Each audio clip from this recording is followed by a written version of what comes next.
Top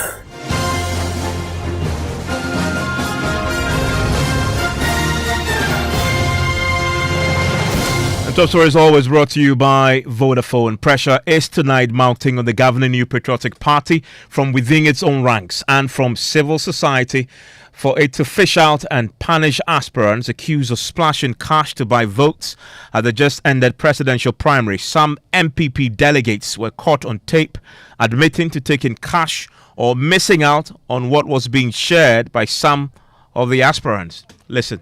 I received 7.5. Canada pound, he pay 3 million, and then Baumia pay 4 million, and executives then pay 50 cedis. So complete 7.5. I'm waiting for Ken. You kept my money. You are telling me that Mr. Haban has seized my money because I'm working for Kennedy Japan. Meanwhile, you are working for what do you call it, Baumia, but you came for me to collect the money from me. So why you don't want me to come out? Nipa 70 no, Nipa 3 no, how much is getting in I am 1 city up till now. I have go 2 o'clock no. Nabu can see can and Sankai. Let's delegate be 300 Ghana. Well, today there are threats of legal action from within the party itself. Former MPP chairman, aspirant and political scientist Dr. Makoba has announced he will be taking legal action to annul the results. We have a law against vote buying, not so. Yes. And then we go to the polls to buy votes. And we believe that if we haven't seen it, that it doesn't matter, that it's acceptable. In broad daylight, we're sharing money. And then we announce the result. And this one got it. It's a proper country. I have said I will tell the division. Because when things are going terribly wrong, you are the last vestiges of decency in the country. So I'm going to file suit that since this election was conducted under illegality, vote buying, the result should be nullified. So you'll be filing a suit? Yes. Now, former national chairman of the party, Peter McMenu, wants a special prosecutor to take up the matter. So let the office of the special prosecutor go after these people and let's see its effect on the national agenda of vote buying. Let me put it this way. The Economic and Financial Crimes Commission of Abuja, their equivalent in Ghana, is the IOCO, Economic and Organized Crime Office. So if they are arresting people for paying bribes to influence voters, how come our IOCO must be sleeping?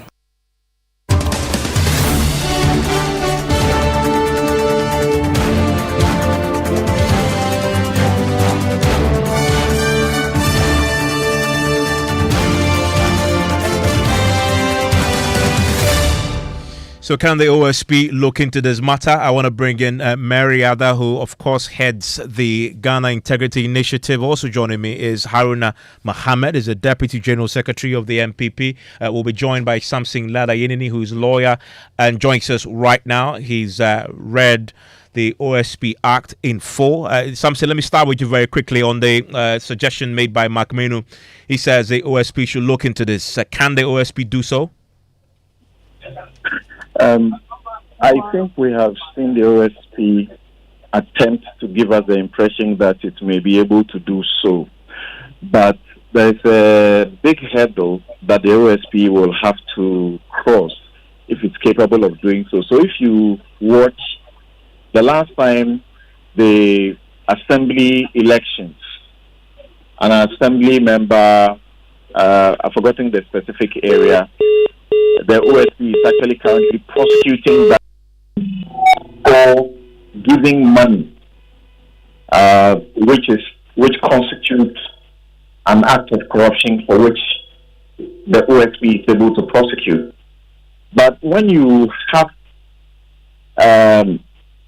the event or the occasion being an internal party activity, and it's not about the election of the national executives. So that is where the problem is. The law, the Political Parties Act, defines these elections that are public elections to include the elections of national executives. of the political parties. So, to the extent that the primaries do not constitute election that is deemed in law as public elections, then the OSP may be handicapped. But there is an argument that the OSP may be exploring, except that it may be a difficult game for it if it goes to court to do a matter of crime. There is a case of Yebi and Abalifo where the courts gave us a guidance. The Apex Court gave a guidance that what is it, Court of Appeal rather? It gave a guidance that if you remember, Obeda Samoa, who took custody of party money, and there was a problem with the money. Eventually, when it was reported and it was being dealt with, there was an argument that this is party money. Party money is not the state money. So you can't bring in a question of corruption and to deal with the entity as if it's a public entity. And the court gave clarification that a political party so constituted is a public entity and a public body and must be dealt with as such. So that's the only time there is an attempt to explore if that is possible. Otherwise, the law is in black and white, is that public elections are the elections you and I are familiar with, district assembly elections, the national elections for president, for members of parliament, if the elections have to do with the state.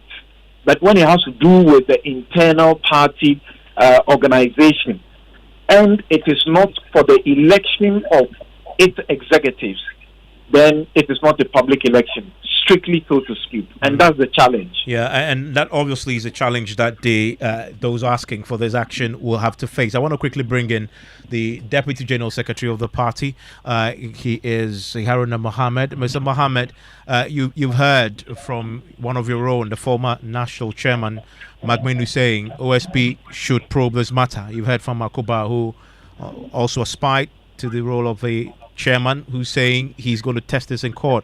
The party itself, how are you dealing with this matter, considering the obvious voices we heard from the delegates who admitted they were bribed, they missed out on monies? Thank you very much. I would say good evening to my senior brother, lawyer Ayeneni, and the cherished listeners of this very important program.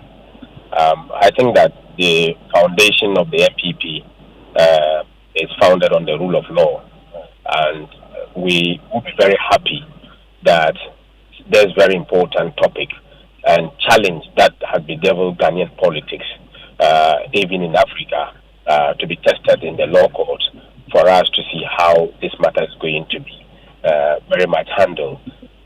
Having listened to the people on tape, I can say that this is a matter that maybe when interrogated very well, would get to understand what it means.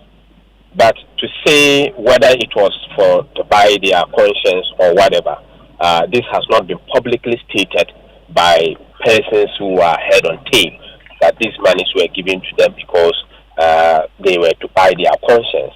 But they clearly indicated how they were collecting. But what were they collecting? For what purpose? That has not been stated. So investigation will be very good. The party is hearing and getting to know some of these particular matters because of this reportage from the media. And at the appropriate time, the party will look at them.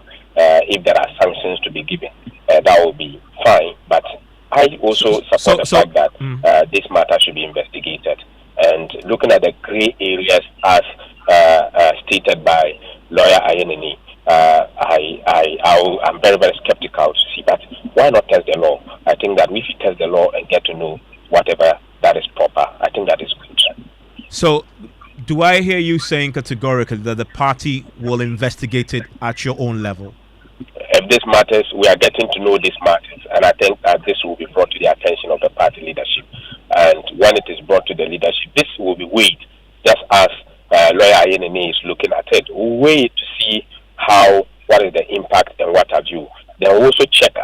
guidelines that was issued by the Presidential Elections Committee. If this was given them to induce the people, then this is a matter the party will look at. But if this is given to support transport of the of this particular delegate, the party will also look at it and see how best.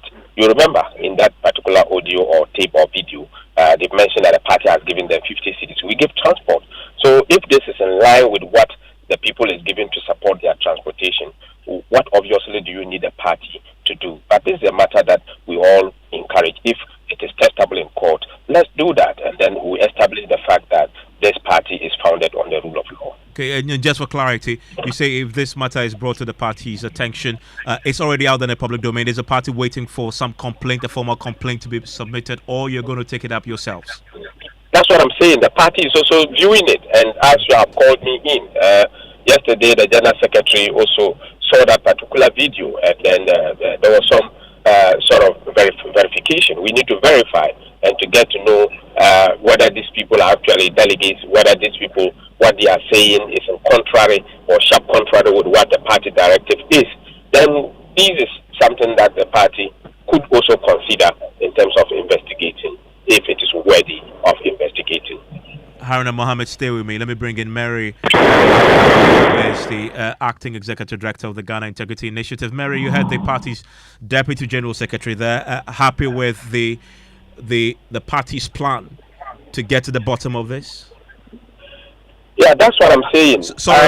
Sorry, Mohammed. Let me I was actually referring that question to Mary Ada, who is the acting executive director of GII. Unfortunately, there was some interference in the line, so you may not have heard that. But let's see if we can get Mary Ada on. Hello, Mary. Yes, good evening to you, Evans, and good evening to the others listening, and your listeners, and also Samson and the gentleman who just spoke.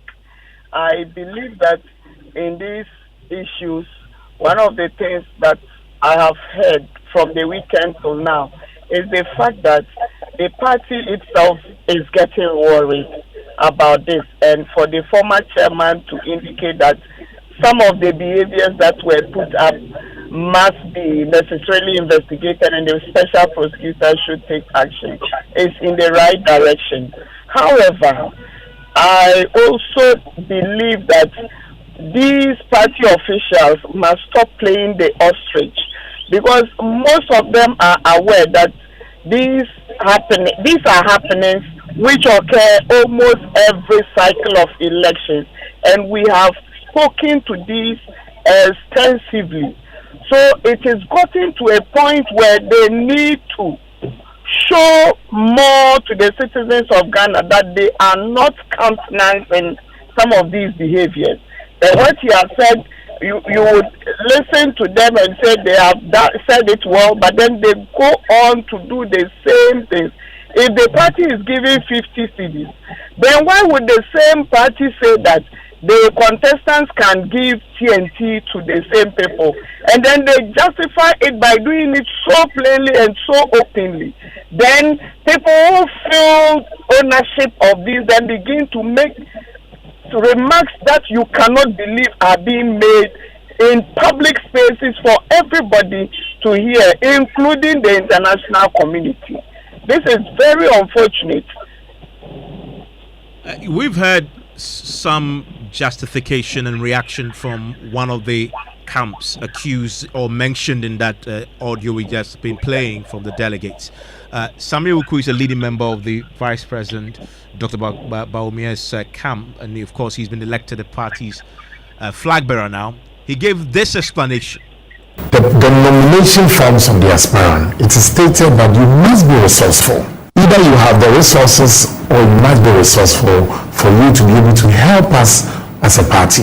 Nobody runs a campaign from his pocket entirely. Not even Donald Trump could do it. And that is why all of them launched a fundraising form of activities. Many of the funds that I know from Dr. Bawumia's side was raised through many of these people coming together to help him. Are you admitting that 400 cities was paid? I don't think it came from his pocket. So what we did was to assign and allocate all these people. But we said that no matter what support you want to give, please do not go beyond a certain threshold. Okay. because it cannot be victory procured on the altar of purchase. So the 400 was not to influence the vote? Because you cannot. 400 influence your vote? No, but are we getting to a point where we say that, let me finish, that delegates cannot go and exercise their civic responsibility without being given transportation? NDC, 400 cities transportation in Adenta. The NDC gave support to all delegates. All I'm saying is these major political parties, they always give support, the aspirants.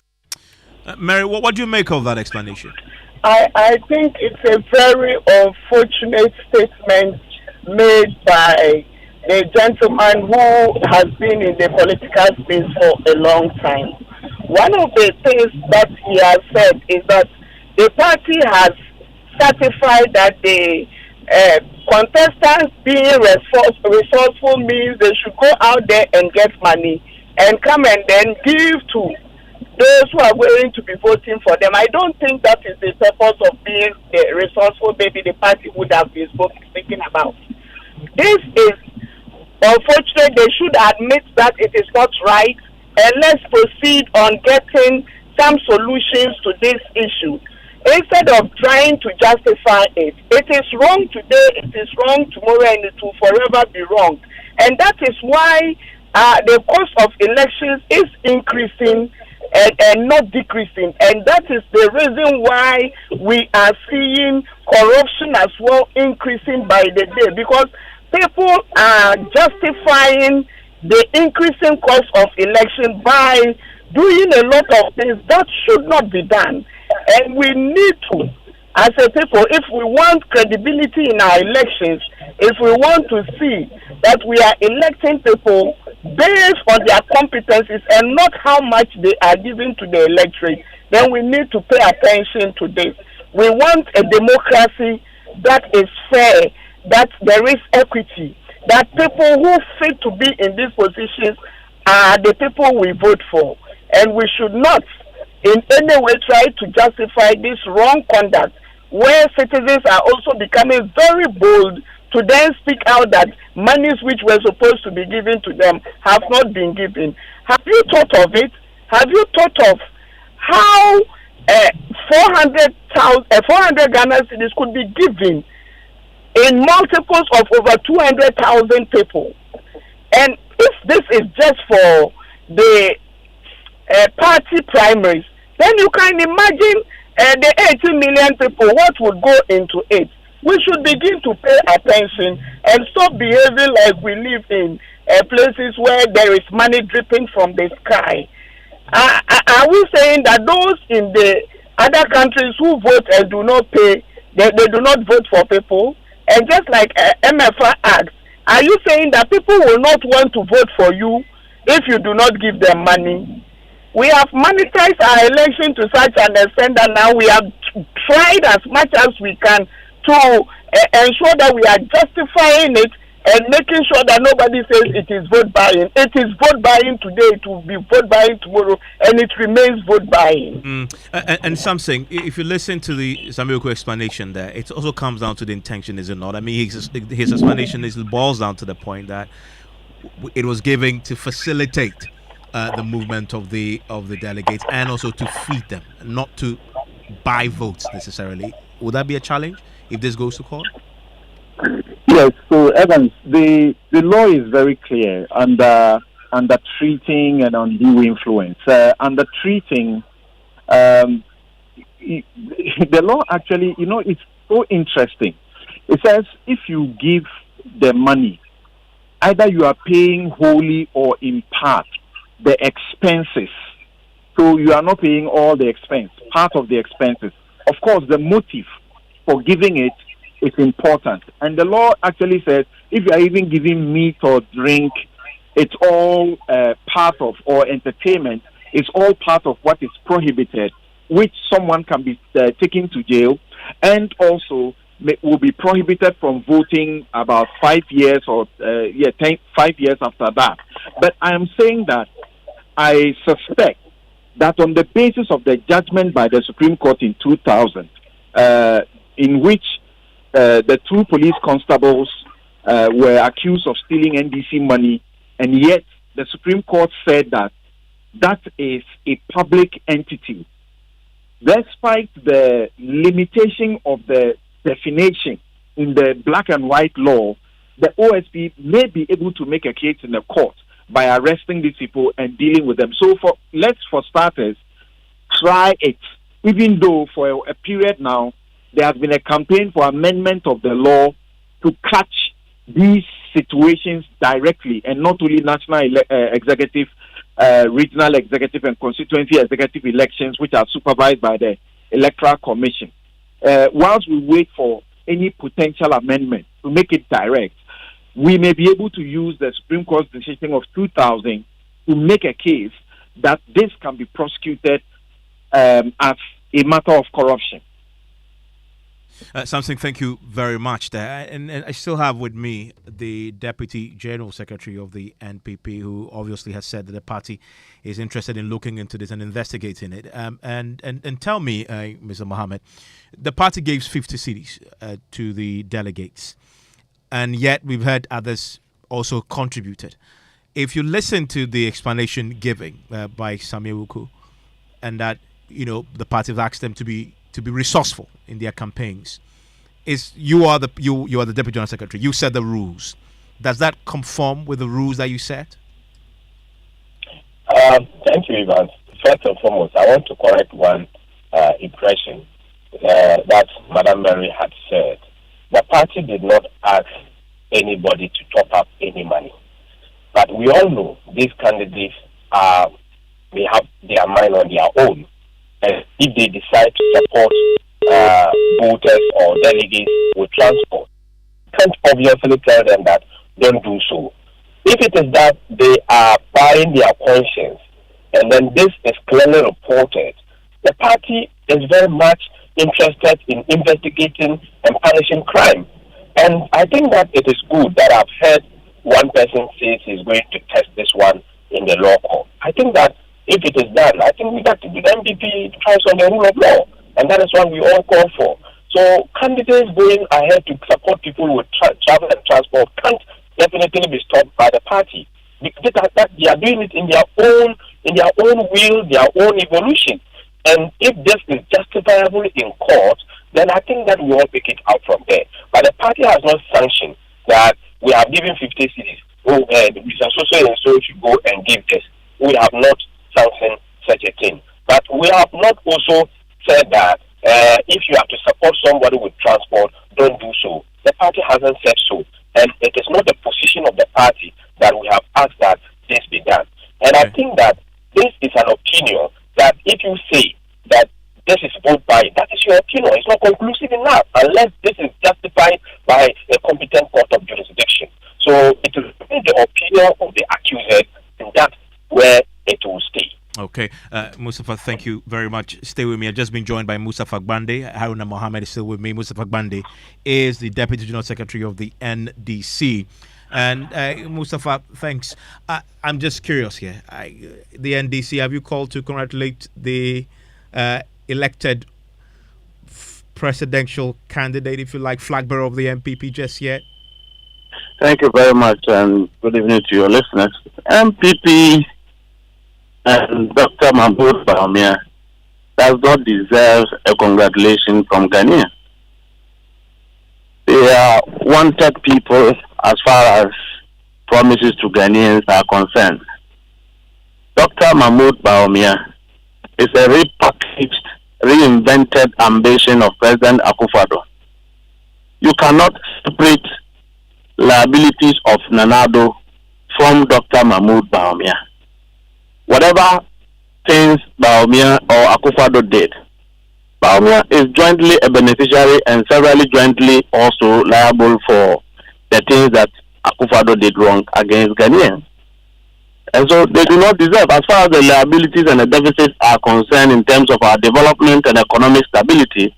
How do you congratulate somebody who have impoverished Ghanaians? Evans, how will you congratulate people who have rendered Ghanaians poor, collapsed businesses and collapsed our economy? At the back of it, gathered as a political party and sharing Ghanaians' money. How do you congratulate them? If you look at the ambition of Dr. Mahmoud Bawumia as it is. It is a shadow image of Nanado, Gabi, and Oforiatta that you will see. You cannot see Bawumia himself. He is lost as far as his own candidature is concerned.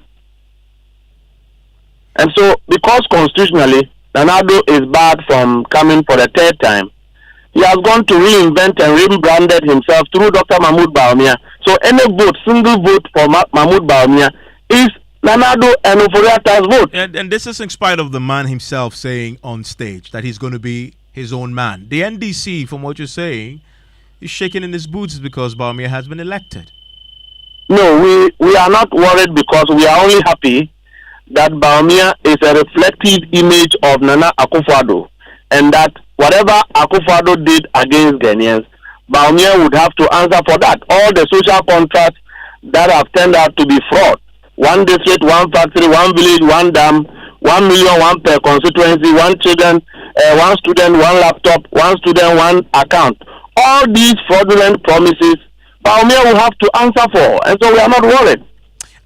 Let me get the Deputy General Secretary of the MPP to respond to that. Haruna Mohammed, you're getting a sense of the NDC strategy against Dr. Bawumia there. Concerned?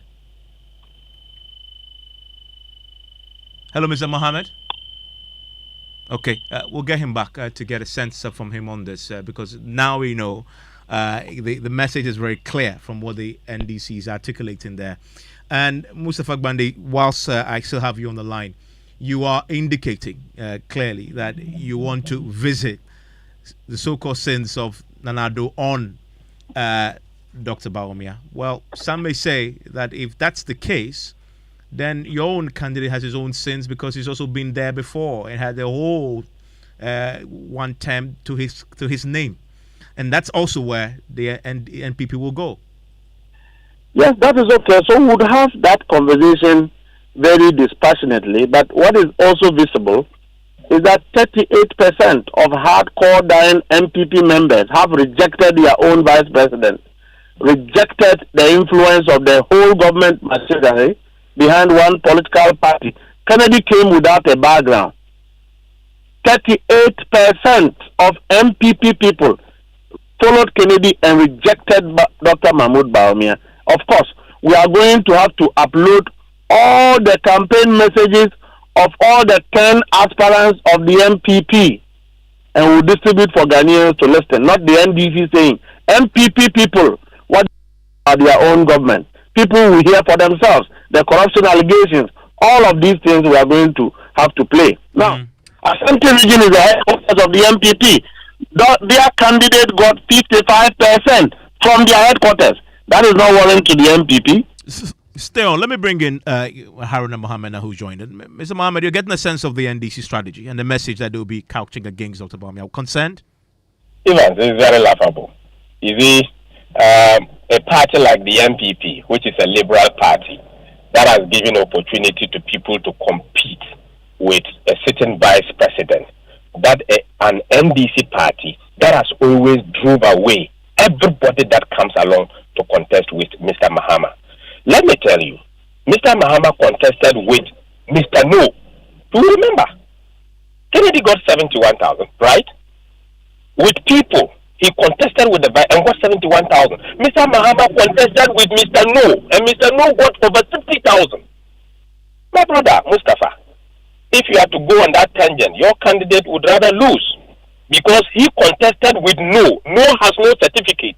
No has no background. No has never held any position. No is not a member of parliament. No has nothing to do with the governance of this country. But No had over 60,000 votes from your delegates. Don't go there. If you are living in glass house, don't throw stones. I guess you say, let the games begin. Mustafa Gbande, this is just a beginning of a long conversation until December 7th, 2024. Thank you for joining us. Haruna Mohammed, also the Deputy General Secretary of the MPP. Look, where do you stand on this? 055-1111-997. Newsnight starts right now.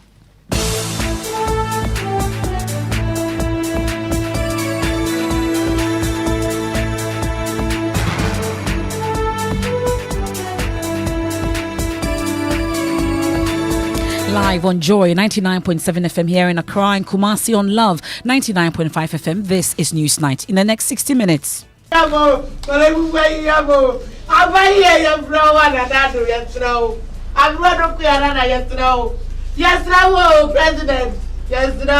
It's been 5 months, 16 days, and the renal dialysis unit of Ghana's foremost teaching hospital remains shut due to a 4 million cedi debt, despite the Ministry of Health's directive 5 days ago for an immediate reopening of the facility. Already, 19 persons have lost their lives while the hopes of frustrated patients continue to wane. This morning I went to Kuliku. They are still doing the ward cases from them. We all just bring the place we open so that we can go and have our dialysis so that we can live a bit longer. This person will call you. Have they opened? This person, that's all that the cause that is coming in. But the place is not open to us. Also tonight.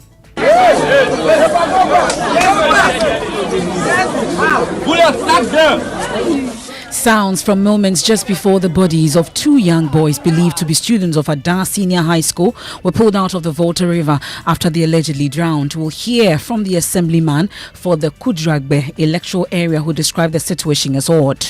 There's nobody in the distance before they are drunk, but they saw their distance over there, shirt and their slippers and their boxer shorts.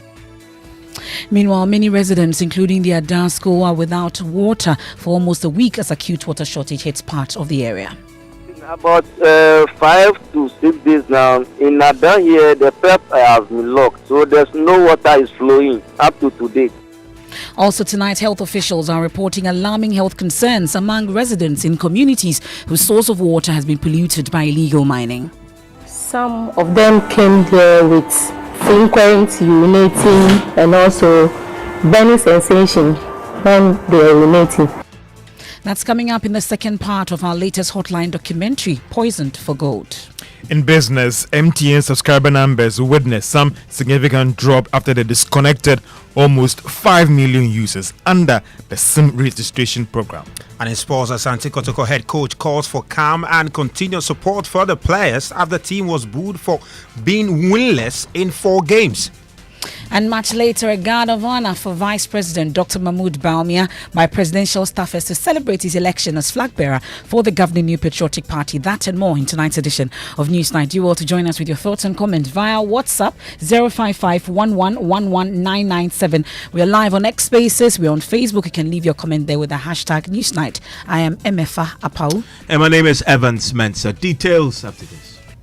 Ajwa, the online page for the new business account was in shambles yesterday. We lost the page. Tell me about it. We started off very confident, and then the office broadband went down. When we set up the hotspot from the phone to reconnect, the data allocation also got finished. You are joking. I wish. The meeting room was hot. Kobe quickly tried calling them to give us some more time, but he had no airtime. Total chaos. They also gave us feedback that our website didn't have enough information. How can you run a business this way and hope to grow? Oh dear.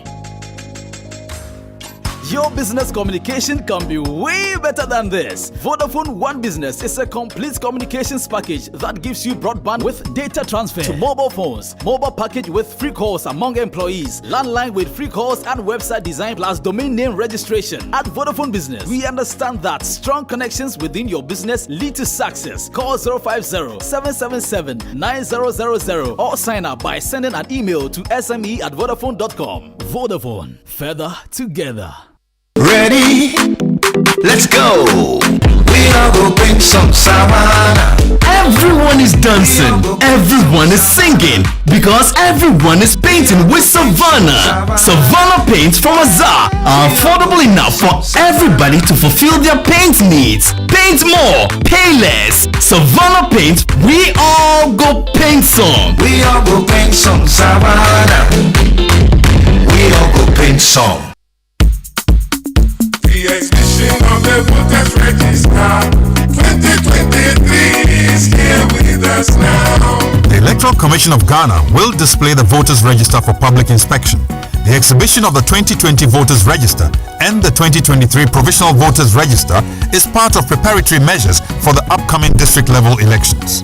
The exhibition exercise will take place at all polling stations across the country from 3rd to 7th November 2023 between the hours of 7 a.m. and 6 p.m. daily. Do not assume that your name is in the register. Go personally to your polling station with your voter's ID card or registration slip 2-1. Verify your details of registration to make sure that your name, photograph and other particulars are in the register. 2. Make a request for any omitted data such as name, age or sex to be included in the register. 3. Make a request to change details such as incorrect name, sex and unclear photographs in the register and on your voter ID card. 4. Object to the inclusion of names of unqualified persons. 5. Know your polling station ahead of the election.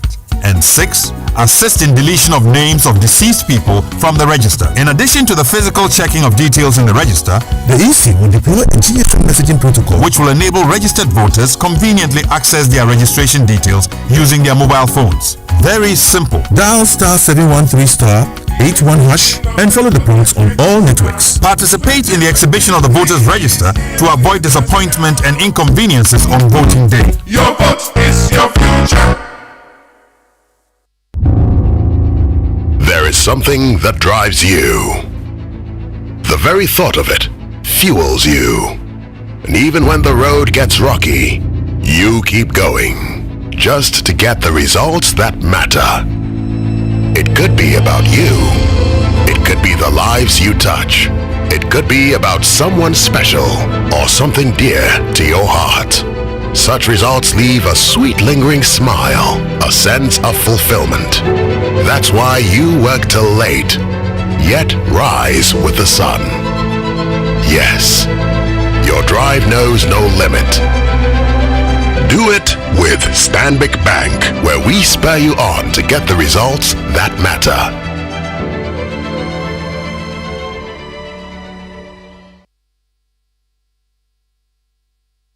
And you're live, you're on News Night. It's on Joy 99.7 FM. I'll be sharing your views with the rest of the world pretty shortly. 055 1111997.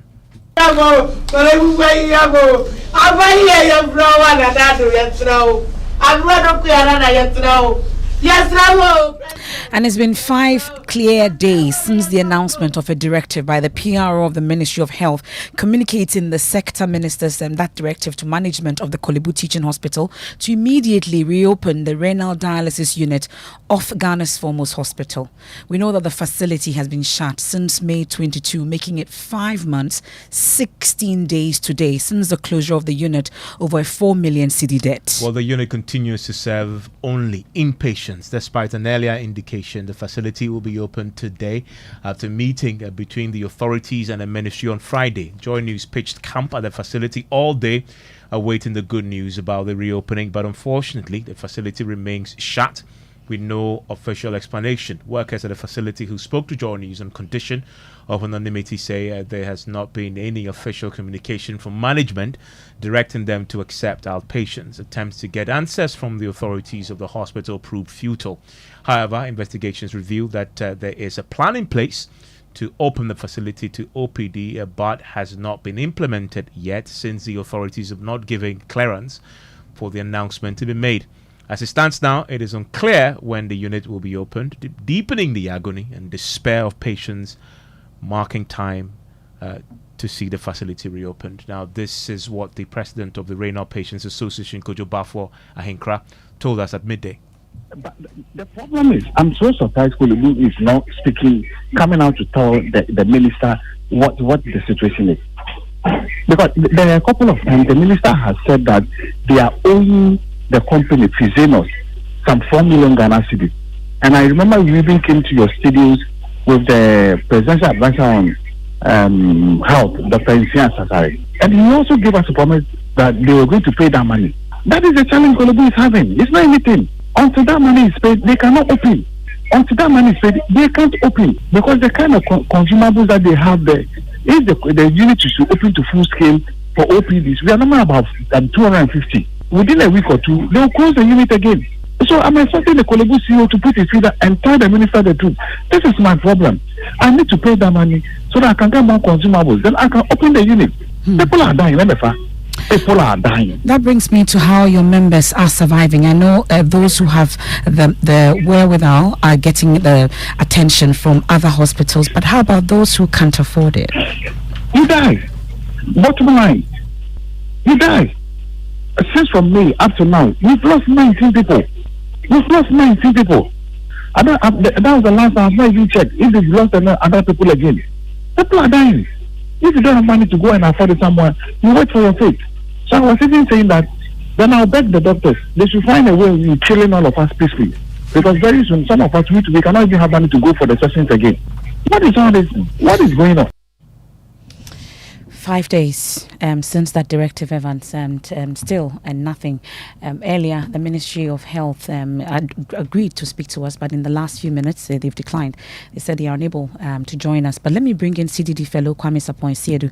Thank you so much for your time here on Newsnight. We've been checking, waiting, hoping, knocking on doors, hoping that something will happen.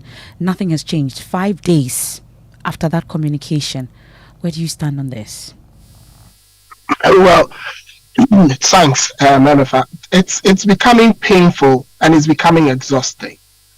I mean, listening to the patients talk, I cannot only help but ask myself, do we have leaders in this country? And I say that without mincing words because, look, the Presidential Advisor on Health has spoken on the matter. Nothing has happened. The Minister in the Ministry of Finance has spoken, nothing has happened. The Minister of Health has spoken, nothing has happened. So who is going to speak for something to happen? And for me, the reason why they've all spoken and nothing has happened is because they've spoken without backing it with what is required, which is the finances, and having a bigger conversation about how to get the unit to run without making a loss. And as I said on the 8th of October, and I'll continue saying it, it's a shame that 4 weeks later I'm saying the same thing. Unless we get that fundamental structure in place, we'll only be talking while people die. And so if you ask me where I stand on this, I am despondent. I'm disappointed. I feel as a country we are letting these patients down and they don't deserve it. And there's some who ask, okay, so why the focus on Kolebu? Why can't the patients just simply go to other facilities for the dialysis? Well, that takes us back, Evans, to the preamble I gave on the 8th. The point is that the cost of dialysis is higher when it's procured from the private sector.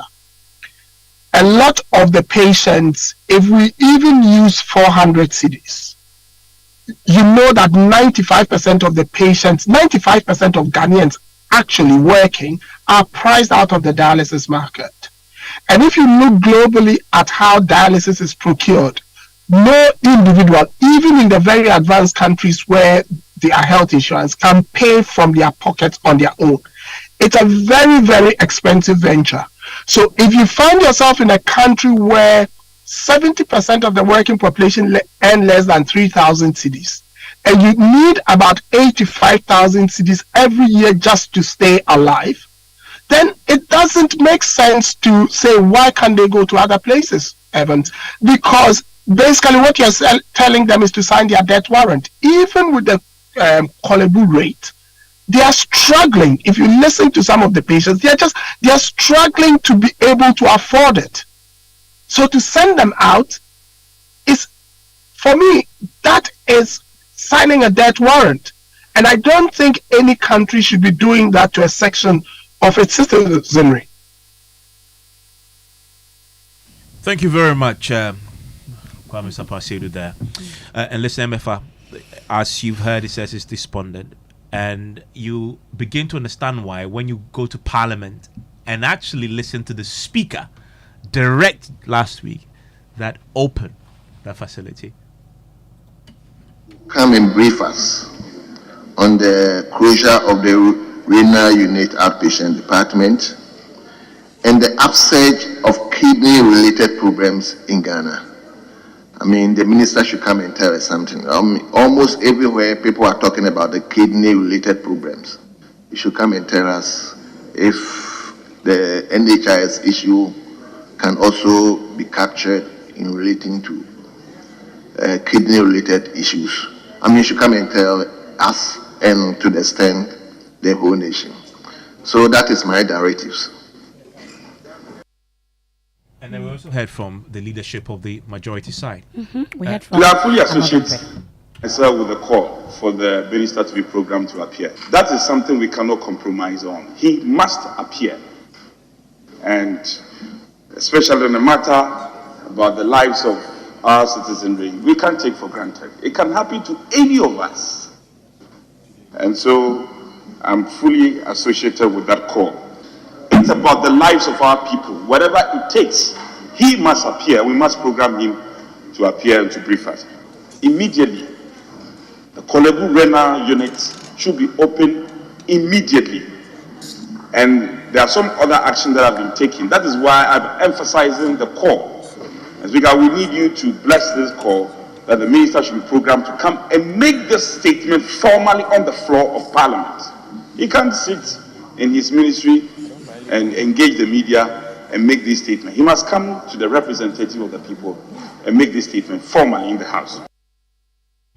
And we're expecting the Health Minister, Wekwajuman Menu, to appear before Parliament on Thursday. Hopefully no excuses as to why he's unable to appear before Parliament. We'll get to have an understanding as to why he's given directives 5 clear days and still the facility remains shut. And you know about the NHIs, the issues also came up whilst we had that thought leadership forum. The President charged the board to work with the relevant state institutions to work out modalities for capturing renal patients under the scheme. We're told that the board is still working and yet to provide any details on that. So that's the situation also when it comes to the NHIA. You're still listening to Newsnight here on Joy 99.7 FM. Let's turn our attention to some other stories now.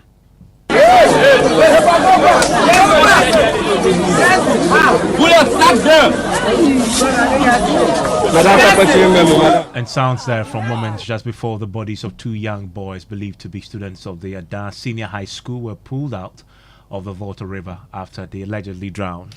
The students who are yet to be identified and are believed to be boarders or who left school without permission. Assemblyman for the Kudragbe electoral area, Ebenezer Ofwe Akpo, says some community folks went after them when they found their clothes at the bank of the river and could not see anyone in the water.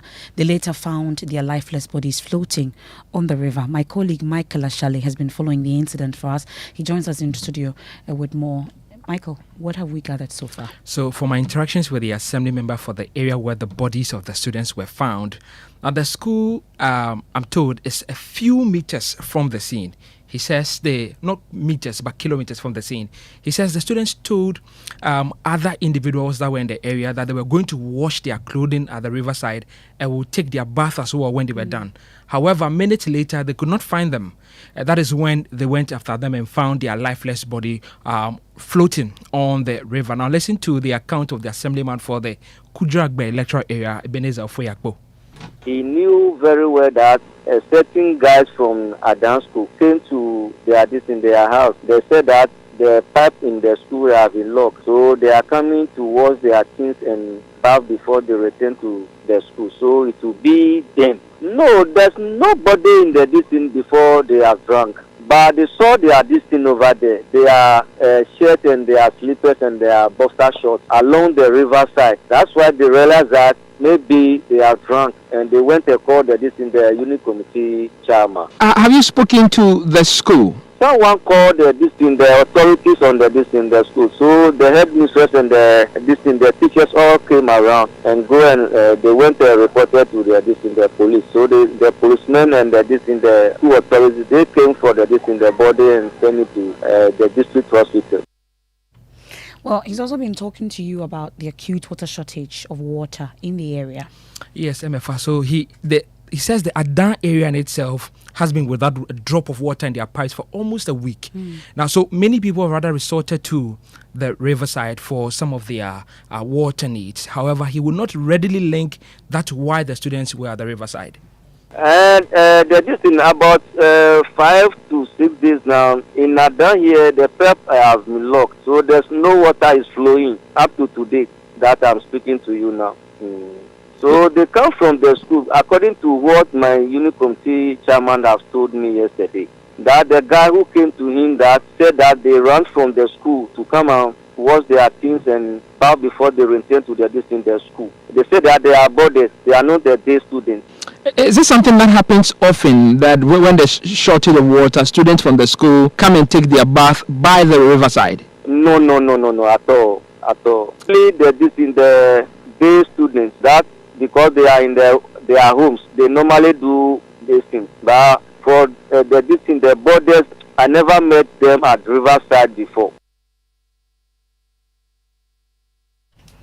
Okay, so that's the assemblyman for Kudragbe area there, interacting with my colleague Michael Ashale. Thankfully, we have the assemblyman for Luhesi electoral area, Prince Wusa, joining us where the school actually is located in his electoral area. Thank you so much for your time here on Newsnight, Mr. Wusa. So what exactly are you learning regarding this particular incident and how it happened? Thank you very much. My name is Honorable Moses Wusa, not Prince Wusa. The name is Moses Wusa. Thank you. Yeah, concerning the incident in the district now, it's all linked to the shortage of water for the students in the school and the district at large. Because the Adan town has been of low water for close to 1 week now without a drop from the tap. And it became very obvious that even the river water is not good because of the Akosomo Dam spillage. So the school's authorities are taking it upon themselves that sometimes the senior housemaster have to come close to the road to assist the school children to cross the road to go and fetch water at the riverside, which is very, very dangerous. And due to that, me as an assembly member, I also came in to help the school with some water. So as I'm talking to you now, my boys are still fetching water to the school. But it's not enough because of the numbers in the school. It's high. So due to that, I may link it to it because as I'm talking to you now, the students are on grounds not having water to bath as I'm talking to you now. The one that the kitchen will use to prepare food for them is also a problem.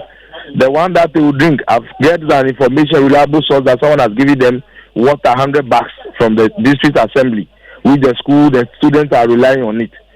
But now the one that the children will bath is the major problem. So due to that, some of them came out from the school. They do dodge on their own interest. But this one, rather unfortunately for them, this is the incident that happened as at yesterday. Well, unfortunately, we've lost 2 students. But going forward, though, you've mentioned that you put some interim measures in place. But what's really the arrangement on behalf of the school also that's been put in place to ensure that students do not go to the river? Thank you so much. For now, I just had a one-on-one interaction with the headmistress a few minutes ago. And I put it across to her that I'll also use my office with the power that people have given to me to write some letters from tomorrow to solicit for funds for us to get the direct pump of water from the river, should in case we have a shortage of water or the tap is not flowing, for the students to get use of it, because most of the students are not from the district and they are not used to the swimming of this river. So we need to get the direct water from the river to supply the school henceforth. Moses Wusa, we are grateful for your time here on Newsnight. So that's the assembly member for the area. They're giving us an account of the situation, and it appears that is because of the lack of water or the shortage of water in the area that's led to this particular incident. And also linked to the spillage, which has all contaminated the water, so they're unable to supply. Let's get some clarity on this. Let's bring in Stanley Mate, who's the communications manager at the Ghana Water Company, joins us on the line right now. Stanley, thanks for your time here on Newsnight. Yeah, good evening. How are you doing? I'm doing great. So what's how are you doing? I'm doing very well, thank you. What can you tell us about the situation around that area there, the Ada area, which we just hearing from the assemblyman? They've not had water for a week now, linked to the challenges that we all know has been occasioned by the spillage. What's a problem there? Yeah, Evans, just like you said, because of the spillage of the excess water, from the cost of water, it caused a high turbidity the water to the extent that the treatment plant is not in cannot treat the water, and so we will have to shut down. You know, we treat our water based on the Ghana standard authorities to get water standard, and than that of World Health Organization. And there are standard operating procedures. If we cannot treat the water for it to meet such standards, then that's on the flat. Apologies there for that bad connection to Stanley Mate. We'll get him on the better line. But he's making a very important point that the turbidity of the water now has reached a point where they just simply cannot treat it because of the spillage. That, of course, has caused this challenge where the schools there are having to go to the riverside. But it has to be investigated still. But as you've heard the Assemblyman say, these deaths may be linked to that. That's not the area. That's not the only area affected, because there are other areas affected. We're too. told at least part of Accra West as well. My colleague Elvis Washington also reports from Boom, and it appears that residents are also encountering same. So I'm sure Mr. Mate would give us an update on what the situation is, whether it's a general situation. But let's hear Elvis Washington's report.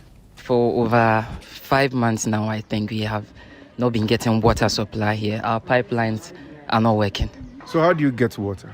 We buy them from these trucks that convey water from other places. We don't know if the water is even good. Even in my house, we pay money to the people. They assemble people. They can't take names. We pay money, but the water, they flow. Oh, water situation here is very, very bad. So it appears in their case, if it's 5 months, then it's not directly linked to the spillage. Though we have Stanley Mate back. Stanley, you were explaining the challenge you're having to deal with now with the spillage. Yes, so we have had to shut down the Keseve treatment plant matter because of high turbidity of the raw water.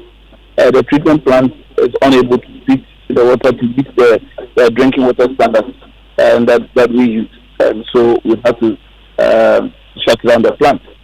And per our standard operating procedures, there's no way to treat unwholesome water or water that does not reach the standard. And then before pumping into the system, but we have been in touch with the district chief executive, even the district health director, and some opinion leaders in the community. We are doing everything possible to assist them, and they are aware that we have made announcements in the area. We have told them the dangers involved in using other sources of water apart from treated water from Ghana water. And so I hope that people are going to heed to that one and not put themselves into danger. But we are doing everything possible as a company to resume production. So we are looking for other means that we can use to do some type of chemical to bring down the stability before treatment. And that we are hoping that within a very short time we should be able to sort out that one, and then we'll start the treatment of the water. Well, but I'm wondering, Mr. Mate, for schools, health facilities, among others, whilst you wait to resume work or resumption of a production, are we not putting in place any alternative measures? Don't we have tankers to supply these facilities? Because we know 2 people have lost their lives as a result. Yes, you know, and I think everybody is aware that when in such crisis situation, we prioritize essential service providers like hospitals and schools and some critical installations and all that. And that has been the norm. And because of the situation already happening in parts of the Volta region, all tankers have been deployed to that area. So last week, for instance, on Friday, in our discussions with the district chief executive, we had made arrangements with the regional minister for Volta and then some of the municipal chief executives within that area, so that some of the NATBO tankers could be directed to Adan area to serve especially or giving priority to the hospitals and then the schools. So we actually had a meeting with the district health, the NATBO, the assembly, the NATBO director, the district chief executive, and some other opinion leaders within the community. And so our expectation is that things have been going on well. Today, I haven't been to that area because of the other challenge in Wager, but I want to believe that everything has gone on there. I'm just hearing of the news of some students drowning. It's unfortunate, but at least let's all be guided by some of these things, and let's be very careful with ourselves. Under the circumstances, it's very difficult for Ghana Water Company Limited to do anything about it. So we have to be cautious of ourselves and manage ourselves very well. It's unfortunate, though. Thank you. Well, there are also concerns about some shortages in parts of Accra West. We're seeing some messages on that. Is there a particular situation when it comes to other areas in terms of water shortage? Yes. So throughout the weekend, we have been at the water treatment plant. Our engineers for the past 6 days have not slept at all, working hard to ensure that the water supply to the western part of Accra is returned to a normalcy. We had some challenges with some of our equipment. One pump broke down last week. We have been working on it seriously, and there's some maintenance work going on there. But what we have also realized is an increase in demand from that area, and it's making it difficult for us to build pressures. But the assurance is that barring any technical hitches, we should be able to complete whatever we are doing by tomorrow, so that Wednesday, Thursday, the situation should return to normalcy. MFL. Well, we'll be looking out for that. Thank you so much, Stanley Mate, Communications Director of the Ghana Water Company Limited. When we return from the break, we focus more on water, this time in mining areas. You know, we've been talking about that for a while now, and we'll get into poisoned for gold. And health officials are reporting alarming health concerns among residents in communities whose water or source of water has been polluted by illegal mining. Them came here with frequent urinating and also burning sensation when they are urinating. And George Yafe now joining us with business. Hello, George. Welcome back, George. Hi, Evans. Hi, Mifa. Where have you been? I'm interested in what you brought to us. If I get to know where he's been, I'll know what I want. Okay, yes. You know the rapper Maze, that was on the Bad Boy label, said I've been around, that song. You've changed your watch. Oh, come on. But George, well, what did you bring? I brought everything for Evans, you know that. Everything? Yeah, and we'll talk about that off air. Okay. Well, coming up in business, MTN subscriber numbers witnessed some significant drop after disconnecting almost 5 million users under the SIM registration exercise. An Institute of Statistical, Social and Economic Research warns the up to 40% Eurobond haircut could impact badly on investor confidence and the commercial banks in the country. The business news on Newsnight is brought to you by MTN Business. Welcome to the new world of business.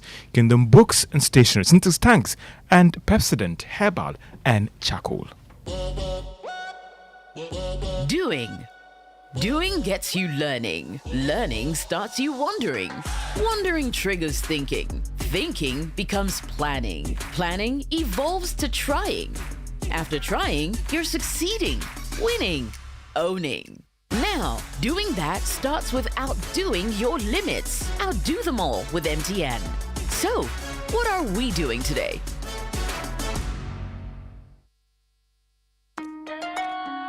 Son, we are so proud of you for setting up this hospital. I really love those hospital beds and waiting chairs. By the way, did you import them? No, Dad, I didn't. I actually got them from Kingdom Books and Stationery right here in Ghana. Wow. We also bought our office supplies, safes, executive desks and chairs from Kingdom, and they gave us expert advice on how to set up our office. Guys, that makes 3 of us. I also got our sofa and bedroom sets, plus our dining hall furniture for our new home from Kingdom. Wow, Mom, that makes 4 of us. I usually get my stationery items from Kingdom, and my teacher also mentioned that our classroom furniture was provided by Kingdom. So there you have it. Whenever you're thinking about setting up an office or acquiring furniture for your home, etc., Kingdom Books and Stationery should be your first point of call. With over 40 years experience in the industry, we stock and supply a wide variety of globally sourced office and home furniture, stationery and equipment. Visit our head office, Osu Akwaje, or our office near the Osu Stadium. We're also in Tema Community 1, opposite Olam SHF, Kumasi KNUST campus, UCC Cape Coast, and now at the Marina Mall, Airport City. Or call us 0302-764101, 764209, or 762792. Visit our website, www.kingdomgh.com.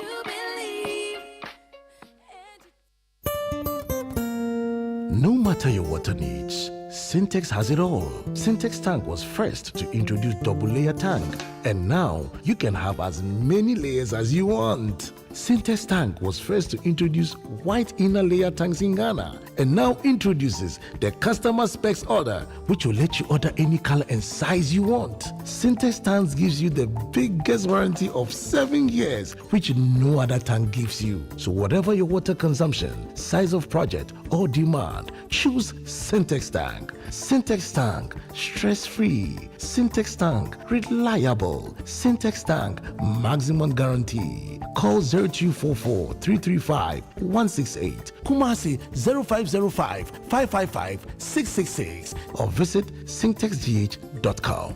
Syntex tank, a strong, a tough.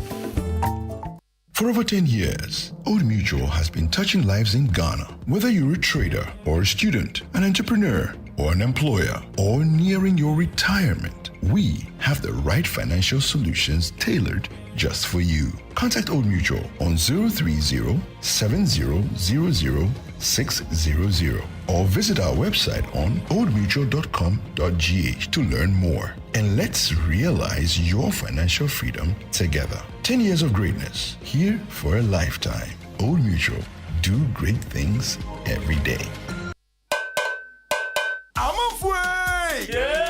Media Sambisana Moa. It's your Ratiano, Mumu, I panic to me, Vietnam, Podom, Pemman Yakono. Eh, Quabna. No Mumu wants me to be just my in that day.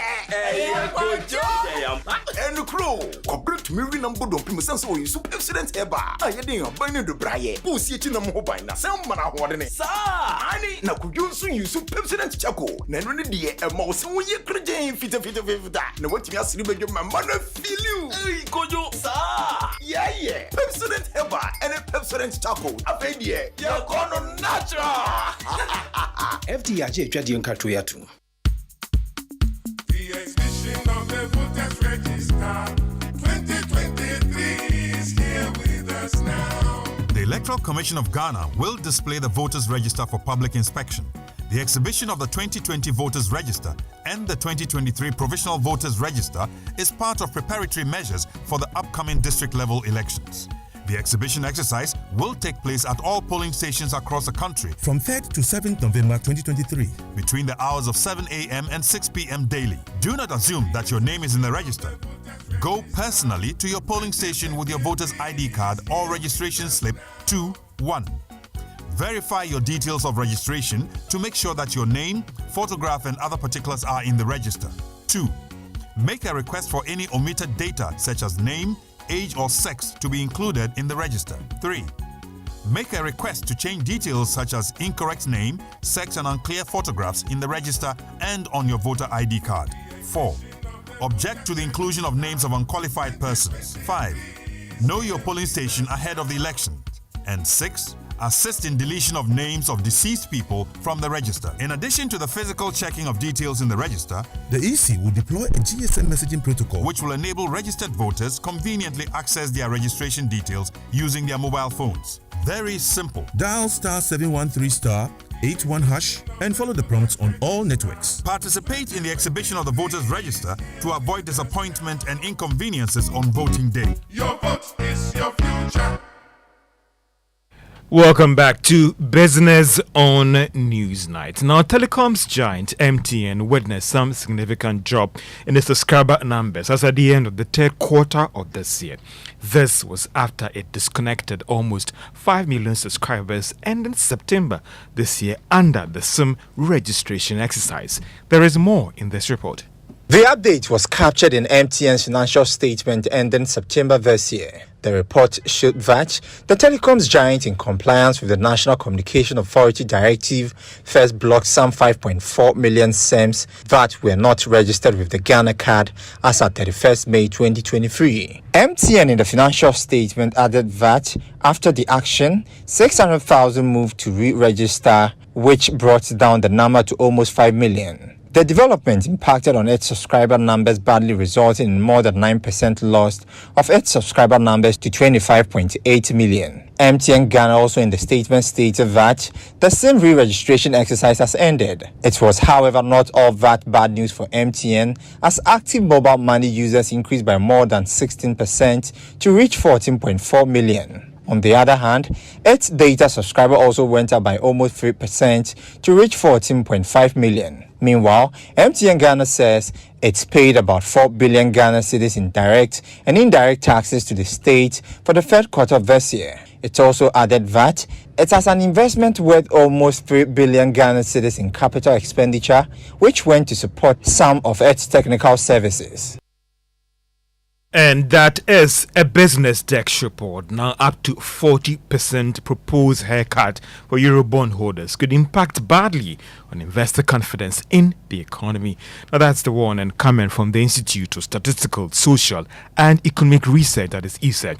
It is worried that it could also affect the operations and dealings of some commercial banks that invested heavily in these Eurobonds. Now, these concerns were captured in its 2023 market performance report released by the Institute of Statistical, Social and Economic Research.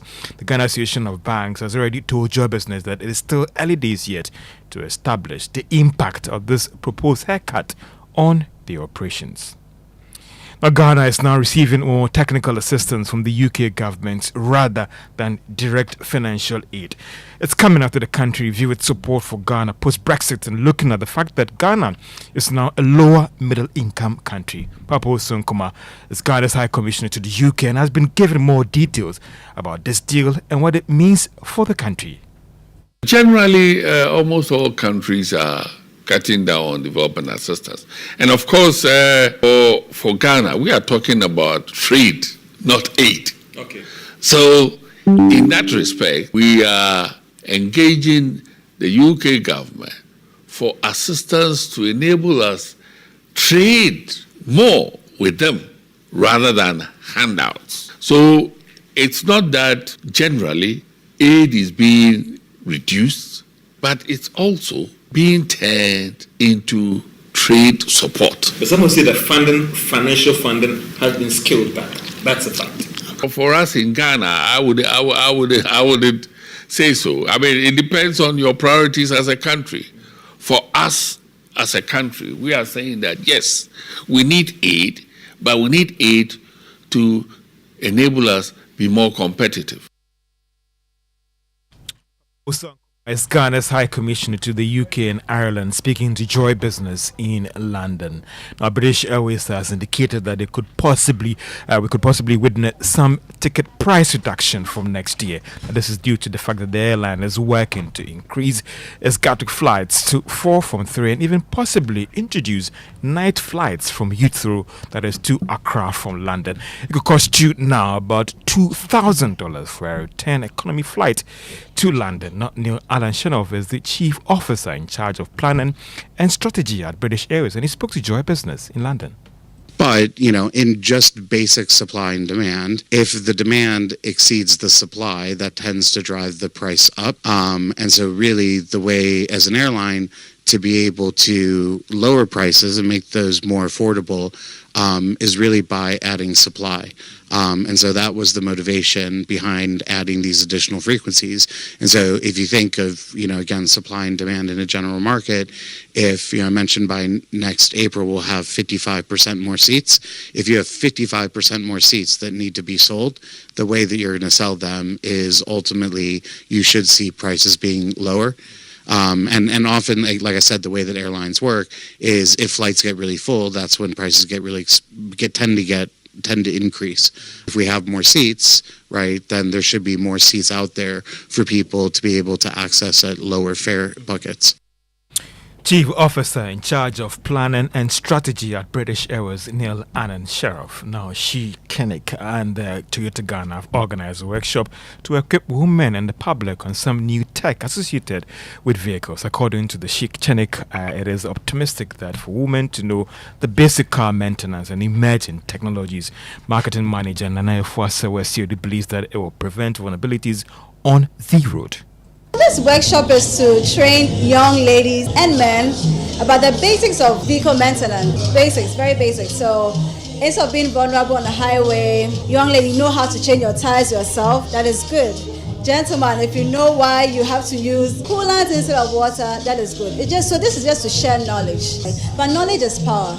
Knowing how to do it yourself, it gives you an idea. So if Bra Kwame or Mr. Apia is telling you something, you know that, that's what he's saying is true or not. So knowledge is power. That is Shikanik, that is manager Na Ifwa Sewe Duse, and that's all for business on Newsnight. George, thank you very much, and many of you joined us with your comments, thoughts on social media handles, and a few of them I want to share with you on our WhatsApp console now. This one from North Legon is from Philip. He says the officials of the Kolebu Renal Dialysis Unit should understand that we are all living by the grace of God and stop dragging their feet unnecessarily. Kofi says people are dying and we are sharing money for votes. Where the country Ghana is, leadership without priorities. He says, what a rat race. And this one, it has no name, but says Baumia paid 400. That's 80 million. Ken paid 300 cedis. That's 60 million. Yet people are dying because we can't raise 4 million for the dialysis center. And Major One in Kumasi, Haruna Damakuru in Sunyani says, I am very sad as a Ghanaian. The negligence of these same politicians is killing us with this kidney-related illness as a result of illegal mining, yet they are not making health services available. God save Ghana, he says. Major One now says, I don't get the ugly noises coming from Mr. McMedo and Dr. Richard Amakoba over the so-called vote buying allegations. Where were they in this country when some Ghanaians also openly said that they had picked and filed nomination papers of some politicians who were seeking a political office? Did those acts also not constitute vote buying and vote selling? And a final one from Dachihene from Kasam Kwabre says, I am saddened by the turn of events and how the whole issues about kidneys being treated. Are we really serious as a nation that cannot protect its citizens? Look at the amount of money wasted on delegates last Saturday at the expense of ordinary Ghanaians with kidney issues. Ghana, it says, it's a failed nation. Some of your messages that you've sent in. Let's do sports. Musbao. Hello, MFR. Well, let me take you to the Ivory Coast, where the CAF Women's Champions League is underway, and Ghanaian side Apem Dakwa are in action against defending champions AS FAR, and they're a Moroccan side. Now, the Moroccan side did take the lead in the first half, but as at this point, Ghanaian champions Apem Dakwa have come from behind to lead 2-1, and it's all by dint of the hard work of Comfort Yabua, right back. So at the moment they're leading 2-1, and just about some 6 minutes to the end of the game over there. Well, the last time they were in this tournament, they only were able to come second, and they are looking to win the title this time round. Well, let me take you to the Ghana Premier League, where Kumasi Asante Kotoko fans expressed their dissatisfaction with the team's recent performances on Sunday following their game against Dreams FC. Now, the Porcupine Warriors at the moment suffered their third defeat of the season at the Barbara Sports Stadium, much to the dismay of their fans. And following the end of the game, the fans booed the players as well as officials of the club as they made their way out of the stadium. Now, head coach Prosper Ogum has been calling for calm and the continued support of the fans, insisting that the result will improve. But first, let's hear the fans' dissatisfaction with the team's performance.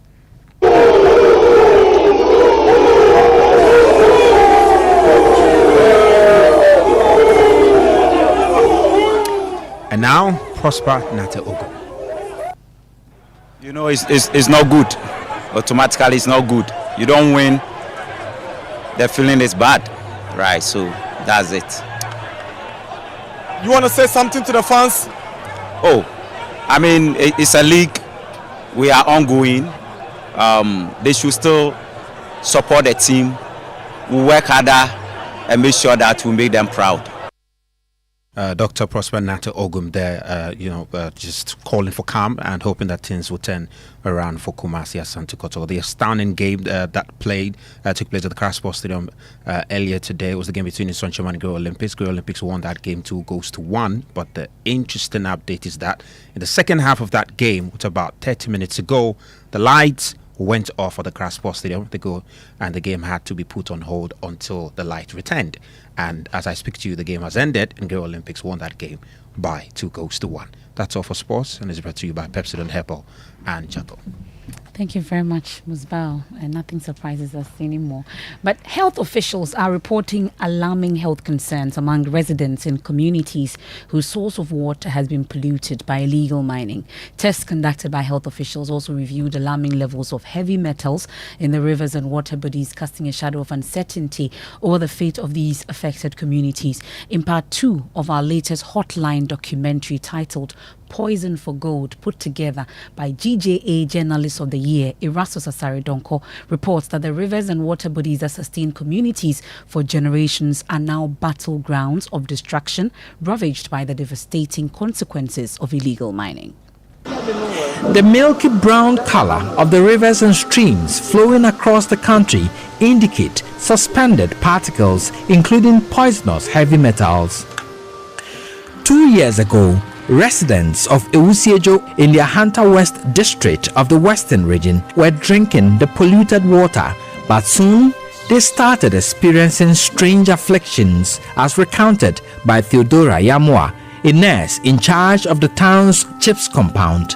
Some of them came here with frequent urinating and also burning sensation when they are urinating, and also some came with skin rashes. We fetched samples from the Tano, Brim, Butre, Ofin, Enuru, Ankobra, Pra, and other polluted sources of water to be tested for heavy metals at the Sheath Laboratory of the KNUST's Chemistry Department. After a week of testing, the results were in. For standard's sake, we use the World Health Organization standards. The World Health Organization pegs the acceptable standard for arsenic at 0.0050 milligrams per liter, while the US and Ghana pegs it at 0.010 milligram per liter. The Oda, Brim, Pra, Ankobra, Enuru, Ofin, Ashre, Butre, Subri, and Tano registered between 0.216 and 0.444 milligrams per liter, which is 0.434 milligrams higher than acceptable levels. This is 20.6 to 55.6% higher than acceptable levels in water using the American and Ghanaian standards. Dr. Eugene Ansa explains the test results. All these water samples that are coming from our water bodies in Ghana were found to be acidic in nature, that is having a pH less than 7. It means that it has got a corrosive effect, and whenever you drink it, you have irritations in the throat.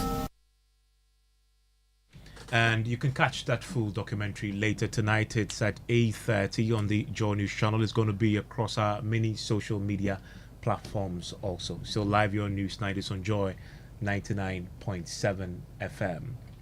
Now, state prosecutors are urging the jury in the Major Adams Mahama murder case to return a verdict of guilty against each of the 14 accused persons charged with murder, conspiracy to commit crime, and abetment of crime.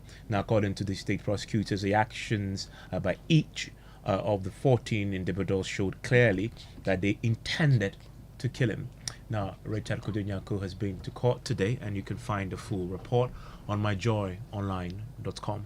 Now, as the 5-day voter exhibition exercise ahead of the local level elections ends tomorrow, EC Chairperson Evans Mensah says the use of the digital system has been encouraged, and even though the turnout at the various centres has been low. Our visit to some centres here in Accra saw a general lack of interest in the exercise, with officials engaging in a hearty chat and fidgeting of their phones. Well, in the Ashanti region, the situation was no different. My colleague Emmanuel Bright-Kweku has more. It's mid-morning, and these electoral officials at Kontinase in the Bosomtwe district, after setting up their materials for the voter exhibition exercise, are hoping not to end the day without serving an electorate. Close to 1,000 electorates are expected to visit the centre to cross-check their details, but the numbers haven't been encouraging since the start of the exercise on Friday. Angelina Quason is one of the electoral officials here. So far, I'm 8 out of 434. Yesterday, I had 8 individuals out of 434. There are 3 centers here.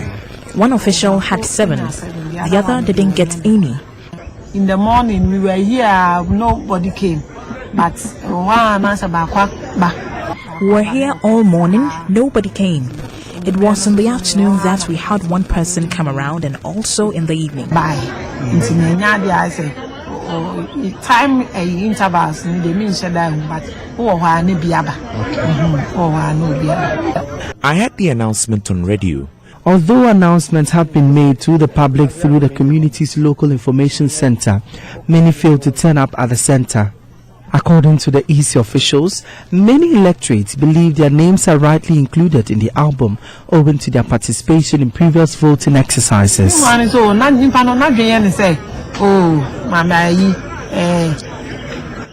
Many of them believe their names are well captured because they participated in the previous elections. That's why they aren't coming. Need to come and check, but I will encourage them to come and check. With only a day to end the exercise, it is expected that more than a handful of electorates would visit their center for verification ahead of the local government elections. For Joy News, my name is Emmanuel Bright-Kweku.